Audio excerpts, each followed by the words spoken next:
नमस्कार शुभ संध्या। संस्कृत व्याकरण कक्षा प्रति सर्वेषां स्वागतम्। अद्यतन अस्माकं चर्चा विषय अस्ति कारक प्रकरणस्य षष्ठभागः अपादानकारक पंचमी विभक्ति च। तो आज आमर डिस्कसन टॉपिक होउची संस्कृत व्याकरणर कारक प्रकरणर षष्ठ भाग, जो थे आम अध्ययन करवा अपादान कारक कौन एवं पंचम विभक्ति केउठारे होइथे। तो यह पूर्व आम क्यों क्यों विषय अध्ययन करथिले ताहा मध्य देखिबा। तो पूर्व आम कारकर परिभाषा तथा कारक केते प्रकार एही विषय अध्ययन कर सारिछंती। कर्ता कारक प्रथम विभक्ति विषय मध्य अध्ययन करछंती। सेपरी कर्म कारक द्वितीय विभक्ति मध्य कौन जानि सारिछंती। करण कारक केउठारे होइथे एवं तृतीय विभक्ति कौन एही विषय अध्ययन सरिछि।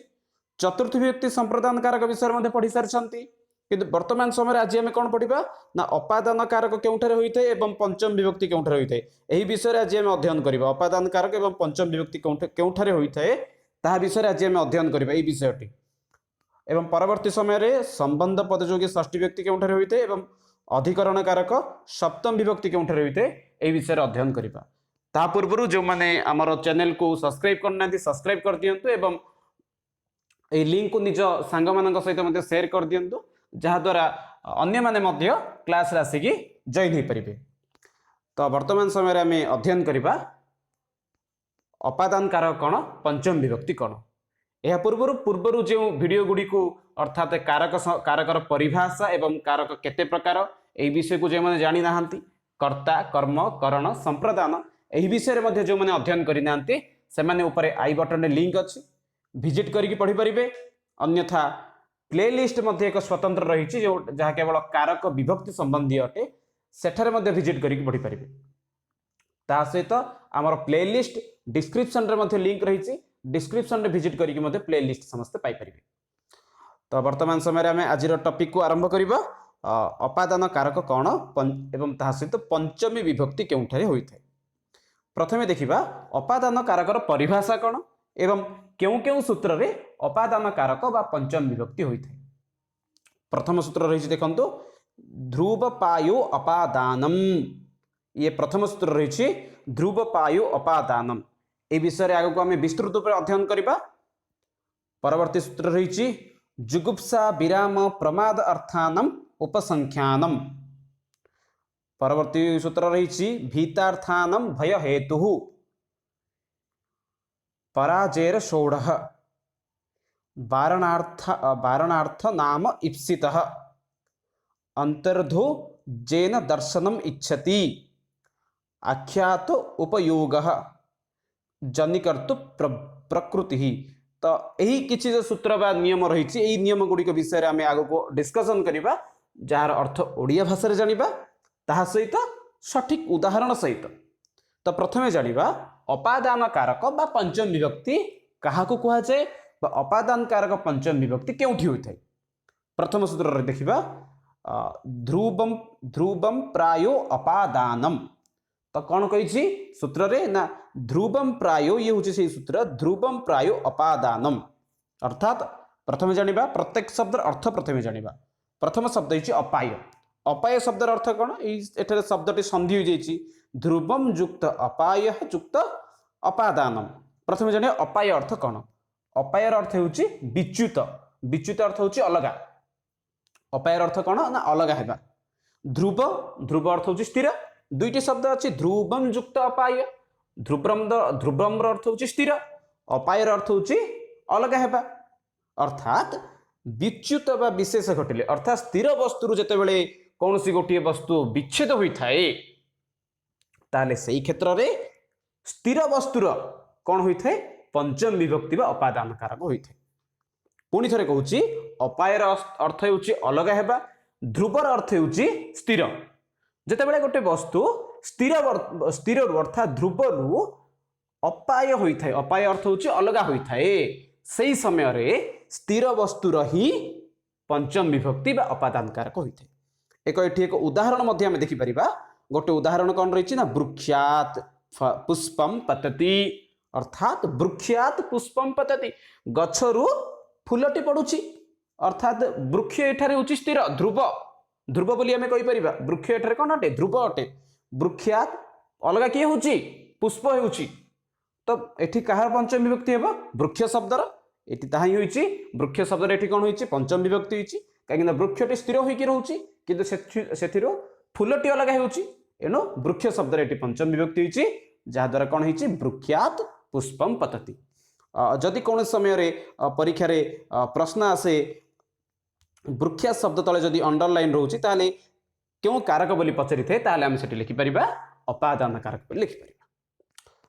तो आशा करछि समस्त को बुझा पड़थिबा एपरि बहुत गुडी उदाहरण हम नै परिबा वृक्षात फलम पतति एपरे 2 नंबर सूत्र देखिबा कोन एई सूत्रटी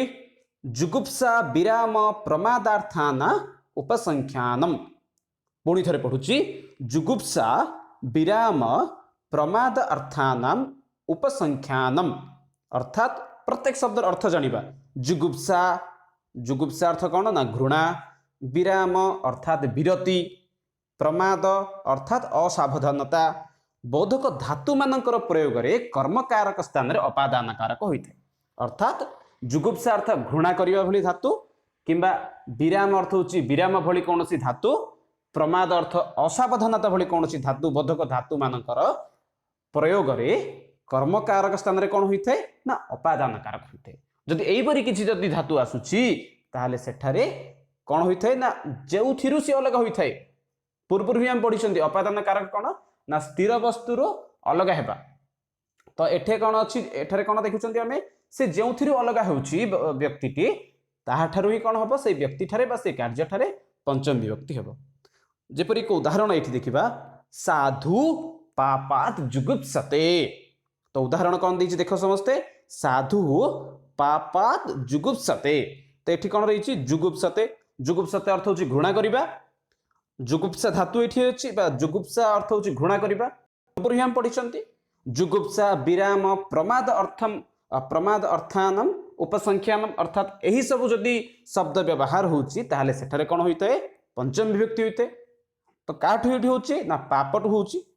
एठारे साधु केउठारु अलग होउचंती बा काहाठारु साधु एठी अलग होउचंदा पापठारु तो एनु एठारे पंचम विभक्ति कार होउची ना पापर होउची तो जानी पारथुवा समस्ते कोन कहिछि सूत्र अनुसार ए जुगुप्सा विराम प्रमादार्थानम उपसंख्यानम अर्थ होउची व्यक्ति जो कार्यरु अलग होउची अलग हेबार कारण कोन रहउची जदि से कार्य प्रति तार घृणा आसुची किंबा से कोनोसी कार्य व्यस्तता जोगु से कार्य जदि विच्छेद होउची एवं कौन से असावधानता भली धातु मानकर जदि प्रयोग होउची ताहाले सेठारे से कोन होउची ना पंचम विभक्ति होइथे सेपरि अन्य गोटे उदाहरण रहिछि श्रमिक श्रमात विरमति जेहेतु एठारे श्रमिक श्रम रु अलग होउची एनु पंचम विभक्ति कार हेबो एठी ना श्रमात्र पंचम विभक्ति हेबो श्रम शब्दर पंचम विभक्ति हेबो धार्मिक धर्मात प्रमाद्यति एठारे धर्म शब्दर बा धर्म शब्दर पंचम विभक्ति होई धर्मात बोली होउची आशा करछि आम वीडियो आपण मानक बुझा पड़छि जदि कहार किछि डाउट रहउछि ताहाले लाइव चैट रे निजर डाउट को मध्ये पचारि परिबे अन्यथा कमेंट बॉक्स रे मध्ये निजर संदेह को समस्ते प्रकट करि परिबे तो परवर्ती से उदाहरण को देखि परवर्ती सूत्र को देखिबा परवर्ती सूत्र हेउछि भीतार्थानम भय हेतु पुणी थरे पढुछि देख समस्ते कोन कुआ जेछि सूत्रटी ना भीतार्थानम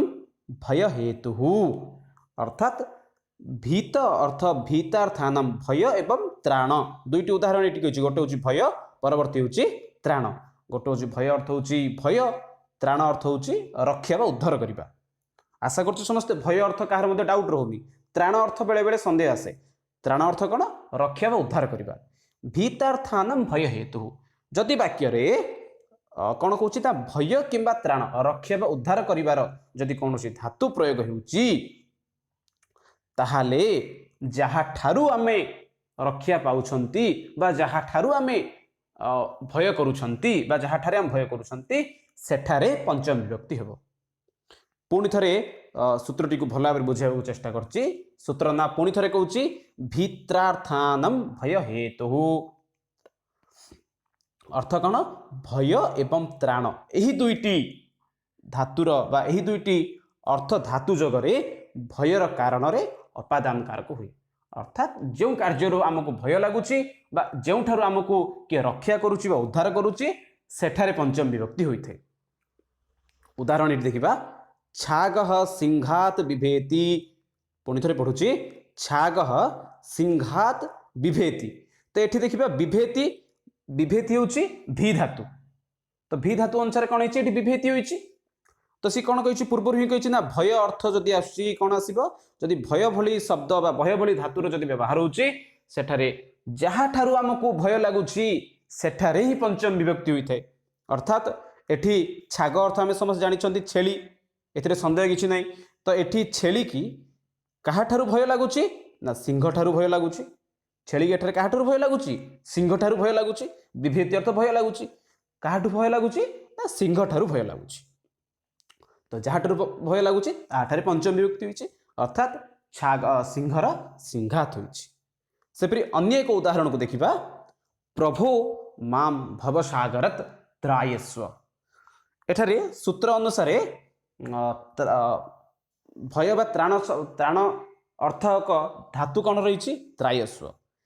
त्रायस्वर अर्थ हूँ रक्षा कर प्रभु माम अर्थ मते कौठु रक्षा कर भावसागरात पूर्व ही कहुई जो अलग करने कहुच्छी सेटार ही पंचम विभक्ति हम तो से अनुसार कौन हो भवसागरात शब्दर ये कौन हो पंचम विभक्ति होती कहीं होती ना जेहेतु भीतार्थानम भय हेतु सूत्र अनुसार एठी कौन होती ना उद्धार करने अर्थ कहुएनो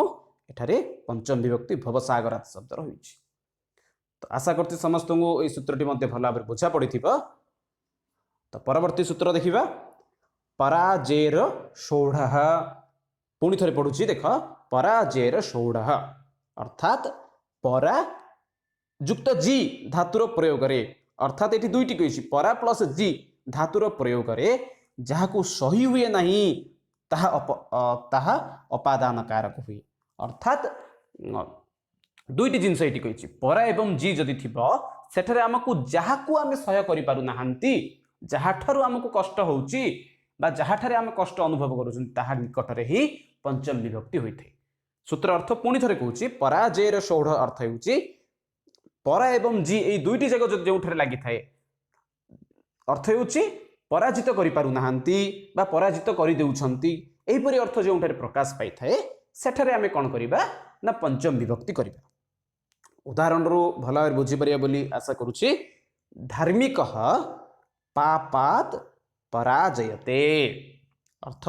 धार्मिक पापात अर्थ पापरू पाप पाप ठारू निजको पराजय कर दउछि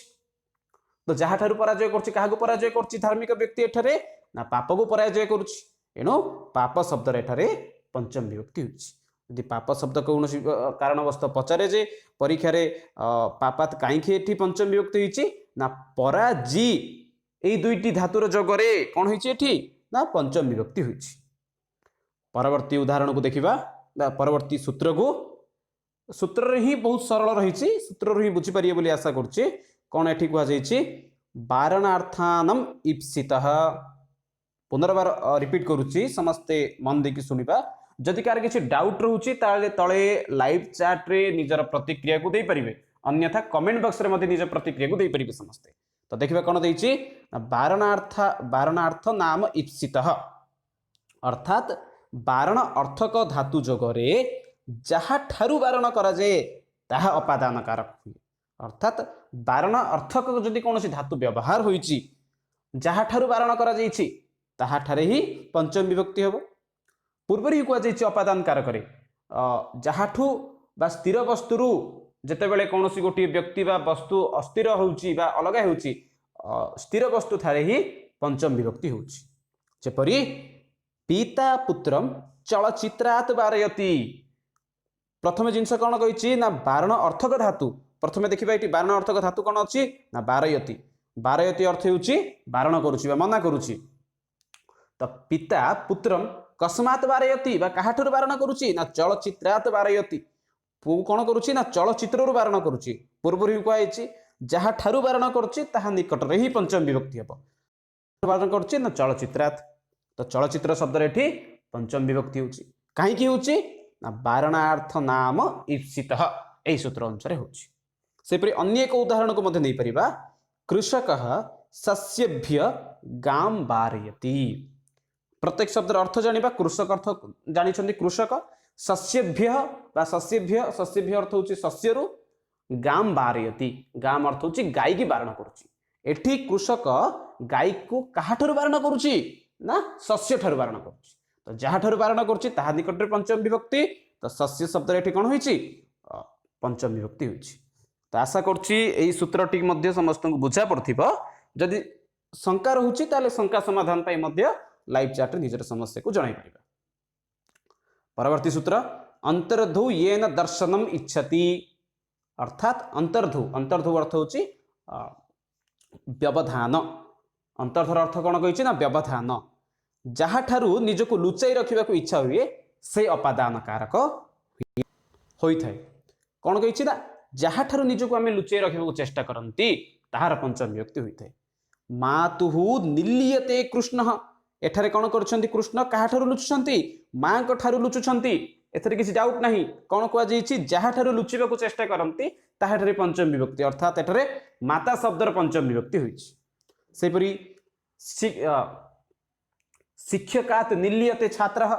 एठी कार पंचम विभक्ति हेबो शिक्षकर। परवर्ती सूत्र देखिबा आख्यतोपयोगे अर्थात जहा ठारू नियम पूर्वक विद्या ग्रहण करती बा नियम पूर्वक विद्या ग्रहण गुरु को आख्यात कहा जाए। अर्थात नियम दृष्टि आम क्या विद्या ग्रहण करती अवश्य आजिकल गूगल कि यूट्यूब मध्य आजिकल ज्ञान आहरण करुँच किंतु आम गोटे नियम दृष्टि जहाँ ज्ञान आहरण करुँच से व्यक्ति ठारे ही पंचम विभक्ति बा अपादान कारक होता है। शिष्य आचार्यात शास्त्रम अधीते एठारे शिष्य नियम पूर्वक क्या शास्त्र अध्ययन करुच्ची ना आचार्यात। तो कहा सूत्र अनुसार कौन हम आख्यात बोली क्या कहुच्छी ना गुरु को कहुई नियम पूर्वक जो गोटे निर्दिष्ट गुरु जेकोसी गुरु आम ज्ञान आहरण करुँचे से गुरु निकट में पंचम विभक्ति हम अर्थात शिष्य आचार्यात शास्त्रम अधीते। आचार्यात होबार कारण कौन जेहेतु शिष्य माने नियमित रूप से गुरु ज्ञान आहरण करुँच एणु आचार्य शब्द आचार्यात होइछि। परवर्ती उदाहरण एक सूत्र कहीपर जहाँकि अत्यंत इंपोर्टेंट बोली मध्य भाव पारिबा जनिकर्तु प्रकृति ही अर्थ जनि अर्थ होची जन सूत्रटी को भांगी पारिबा जनिकर्तु जन अर्थ ये होची जात हेबा कर्तु अर्थ जे मुख्य रही जात हेबा जहाँ ठारू जन्म हुए से अपादान कारक हुए। जदि कौन सी वस्तुटी जदि अन्य एक वस्तु ठारू सृष्टि होची ताहले कौन होची जहाँ ठारू सृष्टि होइथाय ताहार ही पंचम विभक्ति होइथाय। जेपरी पुष्पात फलम जायते पुष्परु ही फल सृष्टि होता है। जेकोसी वृक्ष रे प्रथमे आंब धरिबा आंबर प्रथमे बौल आसए सी गोटे टाइप फूल बोली कहीपर देन परवर्ती समय सी आंब छोट छोट आंबर से परिणत होता है परवर्ती समय बड़ आंब होता है। प्रत्येक फल प्रथमे फूल होता है परवर्ती समय फल परिणत होता है। तो कौन कही सूत्र रे जनिकर्तु प्रकृति ही अर्थात जो वस्तु ठारू कौन सी गोटे वस्तु सृष्टि होता है तो मूल वस्तु ठारे ही पंचम विभक्ति होता है। जेपरी पुष्प ठारू ही गोटे फल जात होउची एणु पंचम विभक्ति क्या ठारे होउची पुष्प शब्द रे होउची।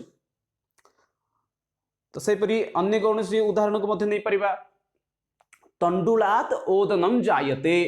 तंडुल अर्थ होउची धान तंडुल रु कौन सृष्टि होउची ना धान सृष्टि होउची। तंडुलात थारे पंचम विभक्ति हेबार कारण कौन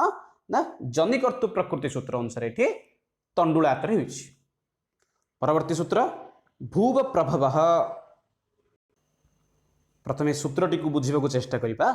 अप्रकाशित वस्तुर प्रथम प्रकाशर कारण अपादान कारक अर्थात गोटे कौन सी गोटे जिनस अन्य गोटे जिनस निकट लुचि रही से सृष्टि होगा अर्थात कौन सी गोटे जिनस अन्य गोटे वस्तु मध्य लुचि रही जहाँ आम जापर ना सेठारे पंचम विभक्ति होता है। उदाहरण माध्यम बुझीपर जेपरी क्षीर बोली उदाहरण देवा क्षीर भितर कौन ना दही अच्छी घी अच्छी सेपरी लहुणी मध्य रही यही समस्त होती कौन क्षीर मध्य लुचि रही तो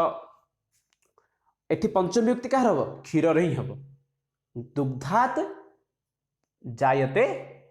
कौन हम बोली कहीपर दुग्धात उत्पाद्यते दधी यही उदाहरण को आम नहीं पारिबा जेपरि हिमालयात गंगा प्रभवती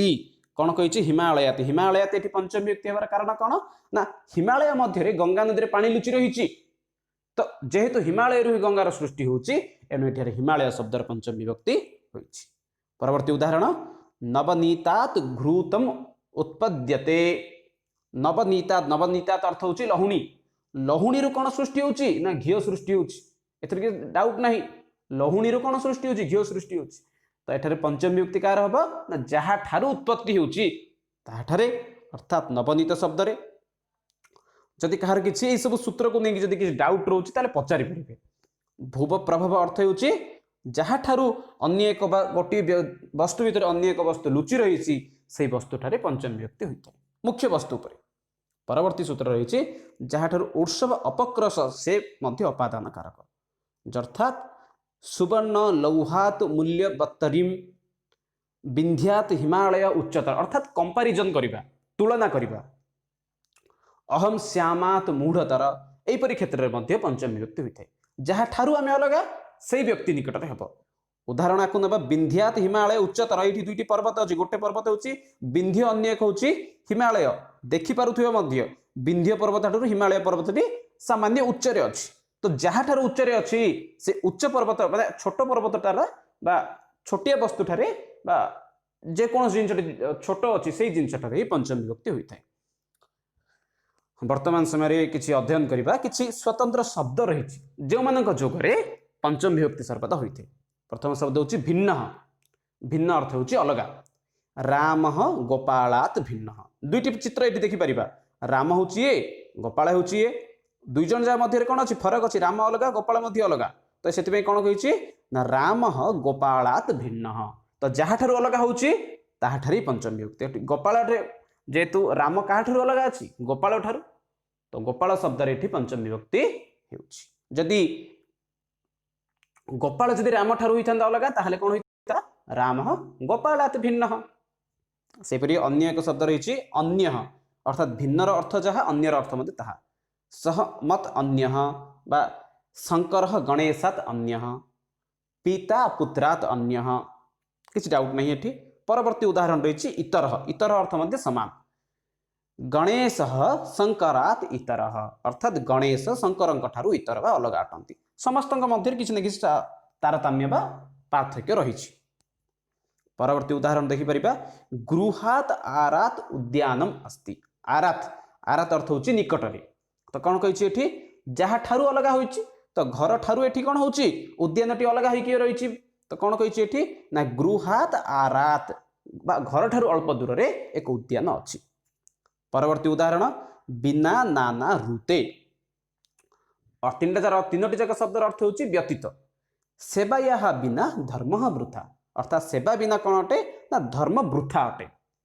तो क्या ठारू ये अलग हो धर्म ना सेवा ठारू तो जो शब्द ठारू पंचम अलग होठार ही हम पूर्वर कहुई ना बिना द्वितीय तृतीय अध्ययन करते पंचम विभक्ति बिना शब्द प्रयोग हो। परवर्ती उदाहरण पूर्वम पूर्वम अर्थ हूँ पूर्वर भोजनात् पूर्वम हस्तम प्रक्षालयतु अर्थात भोजन शब्द ये अलग हो भोजन करने पूर्व हस्तम प्रक्षालयतु भोजनात् पूर्वम पठतु बा पठनात् पूर्वम क्रीडतु